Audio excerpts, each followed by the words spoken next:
Hi, so this is FPL Risk Taker again. In this video, I will discuss my game week 4 planning onwards up to game week 6, as well as also sharing some data from Fantasy Football Scout. I have taken the membership from this website. It's a very good website for players who are more engaged players, looking into insights such as stats and playing areas. So just to share, uh, the dilemma that I am facing is that I brought in, let's start from this plan FPL. So this was my plan. Game week 1 gone, game week 2. In game week 3, I had brought in Ismail Assar in place of Palmer, as well as making another transfer, wherein I brought in Wood and made him captain. That went awfully wrong, although it was in place of the bench player Peru. So just moving forward to in game week 4, I had again an injured Sar that I had to deal with. Furthermore, my initial planning was to move to Munoz from game week 4 onwards into the place of my 4 million defender who is Rondon. So both of the plans have gone awry due to this injury of Ismail Assar. Okay. So the alternate I have is either A, do the same move, bringing in Munoz and replacing Sar. So both the replacements I will be discussing in this video. So if you see here, this is the fixture ticker. My replacement is my option is either to keep with Pedro Porro and bring in a replacement for Ismail Assar. My replacement for Ismail Assar is locked in, it's Semenyo. There is a possibility of going to Grealish, but I feel Semenyo is locked in. There are no European fixtures. He's a very key player for Bournemouth. Bournemouth are showing really good initial form, and they, manager Areola is a player who does not like to put handbrakes on the team. So these are all the pros for going for Semenyo. But the other option is to keep Porro and avoid that hit. So if you see the fixtures here, this is sorted according to defense. So game week 4, game week 5, if you see, Crystal Palace has got Sunderland and West Ham. Both have got European fixtures, but Tottenham will be playing on Tuesday and Wednesday.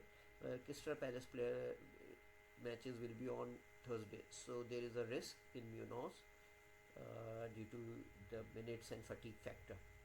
So if I start from game week 4, game week 5, obviously Tottenham has got away fixtures, both West Ham United, who showed good form last match, and Brighton are also doing really well at the moment.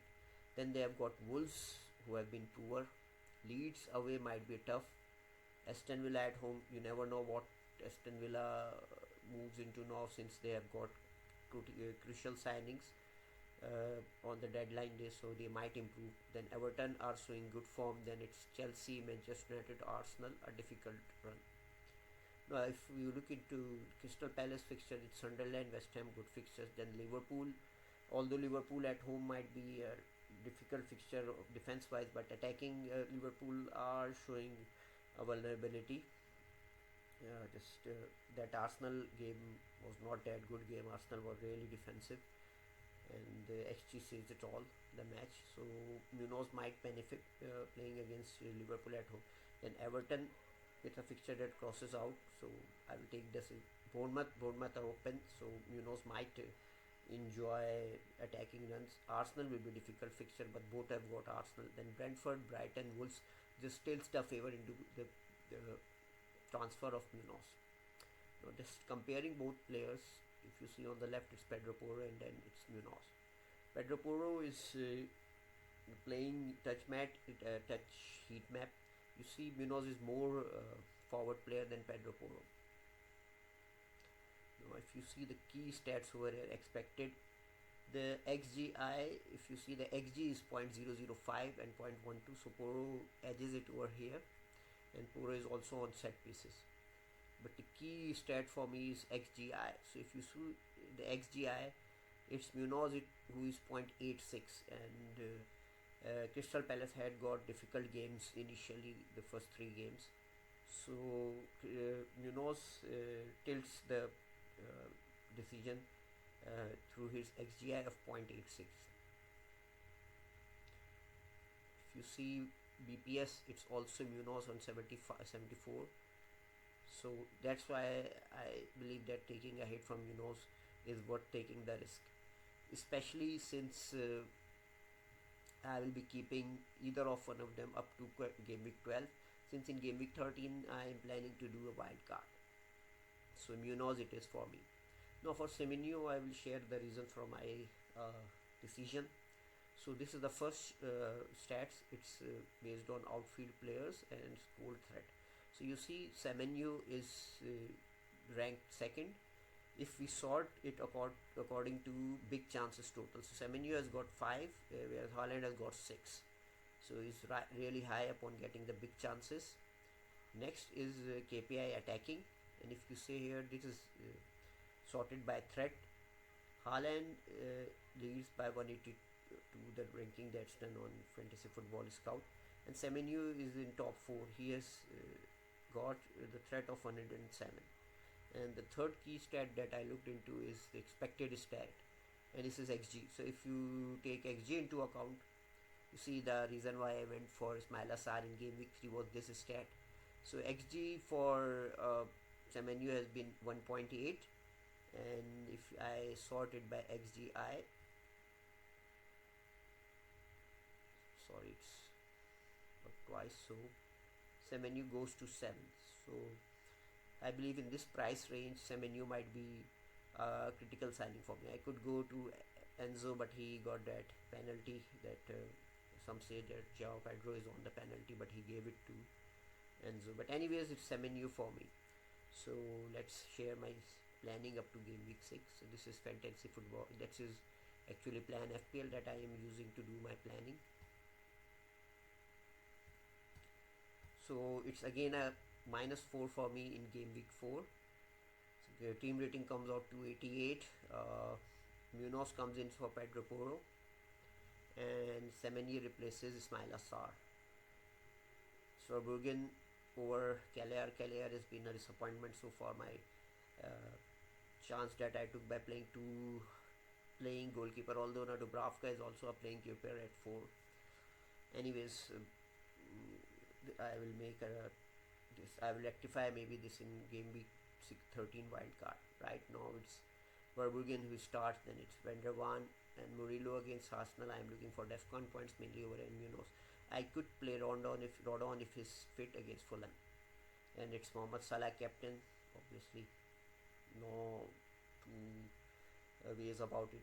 Kudos. I hope Kudos improves, because the way the eye test, he looks to be more on the assist side rather than goal threat side. So anyways, he is also a keep for me up to game week 13. In Akpo, he's a good pick. Unfortunately, I played him out in free hit on game week 2. Then Semenyo comes in. Reinsters, there is looking for some points over here from him. Manchester City has been poor for me in both the last matches. Then Watkins, I am keeping Watkins just till that time he proves me altogether wrong, and the fixtures stand difficult for Aston Villa. João Pedro, against I freed him out in game week 2. I just can't get over that decision. Anyways, game week 4, no transfer, so no hits there for you guys. Callier comes in, the ranking goes up to 93%, so it looks on paper a very very good team over here. It's a double defense of Nottingham Forest away at Burnley. Nottingham Forest double defense have been really really disappointing for me. The Callier and the double defense of Nottingham Forest are really pushing me back. Woods coming against Burnley. I got Wood for initially a period of 3 to 4 game weeks, so he comes in. Mohamed Salah is captain over in Everton. The Semenyo, Kudos, Gakpo, and that's a three forward line of Joao Pedro, Watkins, and Woods that completes the trail. So all the three players are also people. So bench is really good. Uh, Somehow I regret playing game week one bench boost due to the changes that took place subsequently through injuries especially of Palmer. Anyways, moving on to game week 6. In game week 6, will be making two transfers. If you see, just jumping onto Haaland, and Haaland I will most probably be my triple captain this week against Burnley. I really hope that he goes berserk this game week. The playing team will be it's a toss up between Verbruggen and Kelleher. Right now it's Kelleher at home. Murillo against Sunderland, a good picture on paper. Home, Van der Waan and Nico Williams of Sunderland. It might be a risk at that point of time. It may be,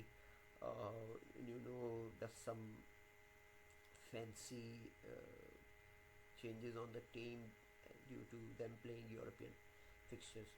And the midfield is Kudos, Semenyo, Gakpo, Reinsters, good, really good midfield on paper. Then your Pedro, Watkins, and triple captain Haaland makes up the team. So it's Munoz who does the bench, becomes the bench Rodon, and Ahmad. That would be anyone from 4.5 million keeper. Initially, I discussed that I am sharing this planning up to game week 6, but just to add on to game week 7. In game week 7, I'll be making two transfers, jumping onto good fixtures of Arsenal, taking a hit, unfortunately, again. That's the way I like to play the game. So Nico Williams becomes Gabriel, and your Pedro becomes Caro Caris. It could be that I make a midfield change and jumping into Saka if he is fit and shows some form over there. Garo Carrick might be a risk, but right now he looks the guy with the most output from attackers of Arsenal.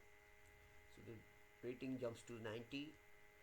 Captaincy will be on Haaland. Obviously, if you have got Haaland in the team, you need to have him as a captain. So this concludes my current video. I will try to share final team selection video by maybe either on Wednesday or if I get time on Thursday or Friday after team news. International break is always very interesting in view of the minutes and the time that players, especially in the South America, play their games, as well as injuries. So really wishing a good luck to all of you. I hope you enjoy playing this game and have a really stellar of game week 4 onwards, and enjoy your whole season FPL. I hope you really like my video.